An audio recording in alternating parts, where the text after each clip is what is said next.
waxaan dhigtaa iskuulka Turkish Macaarif qaybta gabdhaha banaadir Soomaaliya waxaan rabaa inaan u mahadceliyo hay'adda Turkish Macaarif maamulayaasheena iyo macallimiinteena Assalaamu calaykum magacaygu waa Saabrin anagoo ardayda Turkish Macaarif waxaan rabnaa inaan idin sharaxno quruxda uu leeyahay wadankeena fiidiyogan waxaa ku arki doontiin dadka u soo halgam wadankan iyo taariikhiisa waxaan rajaynaynaa inuu idin cajibiyo fiidiyoga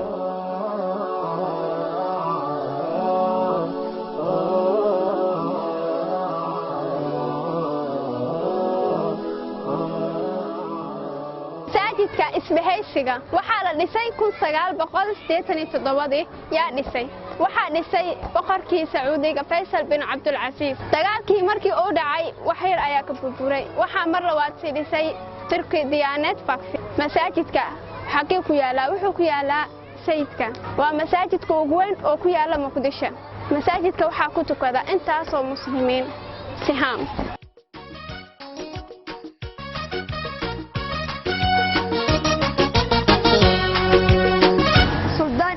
إبراهيم القاسي وحلو يقانا أحمد قري وحنا شكون كل شن بقول يتضبطي وحنا كل شيء سليع وحنا أنت كل شن بقول أفرتني سد حديد أحمد قري وحنا كقب قرد دجال كحبشين تمركز كود إنا قبصدان صوماليا أحمد قري وحياه بدر أيو قبتي تقيس كمركز كود إنا قاتل النبي عليه الصلاة والسلام نعشي سلطان سليمان القانوني يا أحمد قري وحنا كديدن إنا قبر قاتل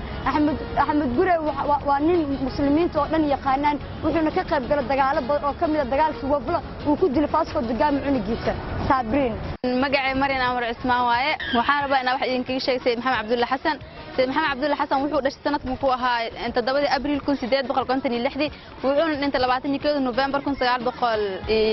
لبعتنكي سيد وحول الدجال معي جميسياش إنجليزكا إثيوبيانكا إيو إيطاليانكا وحول ربي إنه كباب إيو وزنكا جميسياش جوجين مركا واحد بدن وسميه أو صوت دجال معي وسوه الجميس أو وزنكا حرمدي أو هرنا هن سيدك وحول يهينين قلبي صومالي زائد وجوين محايلة ننكاس wax badan oo soo sameeyay Sheikh Maxamed Abdullah Xasan wuxuu ku kalifay wadanka Afrika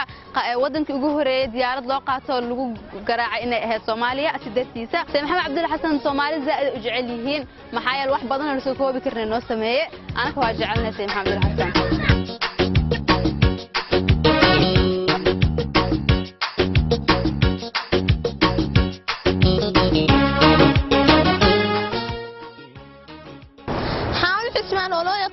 حاوساك يا كم إذا دتك وصوا هالجمي ودنكا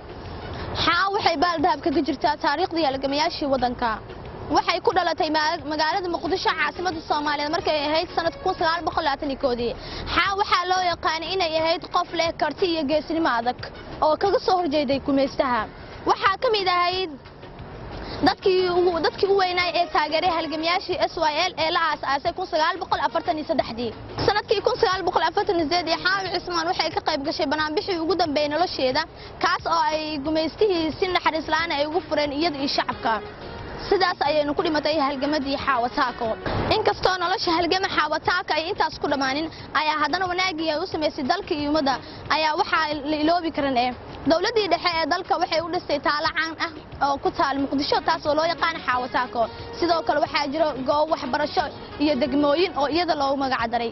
Shukri Axmed Xamuud Maallay ku soo dhawaada beerta nabadda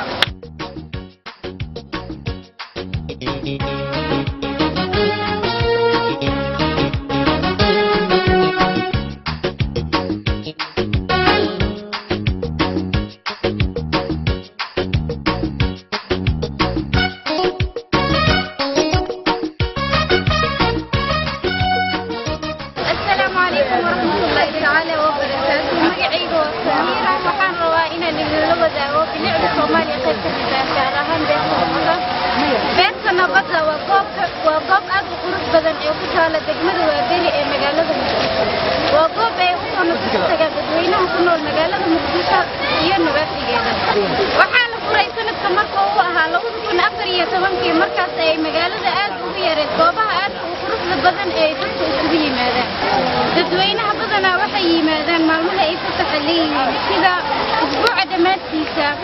maalmaha xorriyadda iyo maalmo ayaga u qaata sidoo kale dadka waxay u yimaadaan inay ku samaystaan xaflado sida xaflad dhalasho xaflad aroos xaflad qalinjibin iyo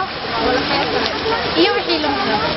mararka qaar tikidisa waxa u yimaada madaxda dalkeena sida madaxweynaheena farmaajo iyo ra'iisul wasaaraheena iyagoo la wadaagaya sheeko iyo farxad iyo sawirro dadka jooga halkan beerta nabadda waxay leedahay darjiino aad u qurux badan iyo goobo ay carruurtu ku ciyaaraan waxay kaloo leedahay hoolal aad u qurux badan oo lagu qabsado shirar iyo aroosyo beerta nabadda waa meesha ay dhalinyarada aad u jecel yihiin badanaa inay ku